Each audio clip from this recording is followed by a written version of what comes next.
Right now, a student staring at a blank exam sheet, a single parent lying awake at 2 a.m., and a manager sitting in their car outside the office are all experiencing the exact same biological event. While their life circumstances are worlds apart, the internal physical reaction is identical. We usually call this invisible weight anxiety. Many people carry a quiet shame about it, viewing the feeling as a character flaw or a lack of mental fortitude, as if feeling overwhelmed by a mortgage payment or an unanswered email is a personal failure. In reality, that internal alarm system is an ancient, highly evolved biological survival mechanism.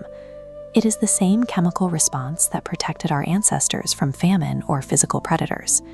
The difficulty arises when a system built to defend against lions fires off because of a modern psychological trigger.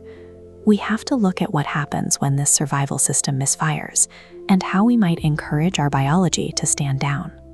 Understanding the biological why behind an overreaction offers a way to stop fighting the sensation and start addressing the machinery that generates it. Because your body doesn't distinguish between a physical predator and a stressful email, it treats both as immediate threats to your life. When a trigger hits, the prefrontal cortex, responsible for logic, goes underactive, while the amygdala, our primitive alarm system, flares into overdrive, hijacking the nervous system. Stuck in survival mode, the brain rapidly drains essential calming chemicals like serotonin and dopamine to keep the alarm running. This ongoing chemical depletion can eventually rewire the body to expect constant danger, shifting temporary stress into a chronic looping state. We can identify the specific fuel keeping that loop active by looking at 3 categories of everyday stressors, the 3 circles. The first circle involves personal decisions, the resignation letter you haven't sent, or the difficult conversation you've been avoiding. The brain interprets this delay as a sign that a threat is still pending, keeping the alarm active. The second circle is interpersonal, driven by emotional contagion. As this network model shows, human beings can mirror the stress of those around them. When someone close to you is in crisis, that stress signal often spreads to your own nervous system.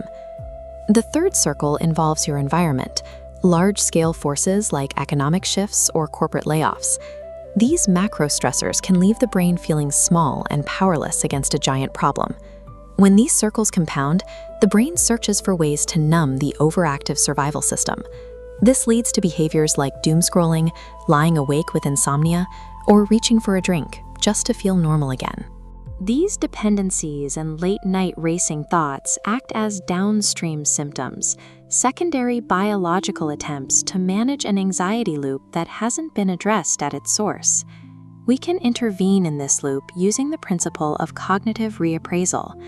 This macro footage shows organic neural pathways forging new connections, a process we can trigger because the nervous system often reacts to a vividly imagined resolution the same way it reacts to a real-world one. One practical application is the 1-minute grounding reset. By planting your feet and visualizing a specific stressor as already resolved, you provide the brain with the evidence it needs to begin standing down the amygdala. To manage physical tension, like a knot in the stomach, you can use the sliding belt technique. Visualize a conveyor belt moving away from you, and on the exhale, imagine sliding the sensation down that belt and out of your body. Alternatively, the burst technique involves mentally inflating the feeling of tension like a balloon. By letting it expand past its limit, you can visualize it popping, leaving nothing behind but empty space. For the final remains of unease, try observing the feeling directly to see if an old memory surfaces. Looking at these memories objectively, without fighting them, allows the brain to gradually detach the emotional weight associated with that event.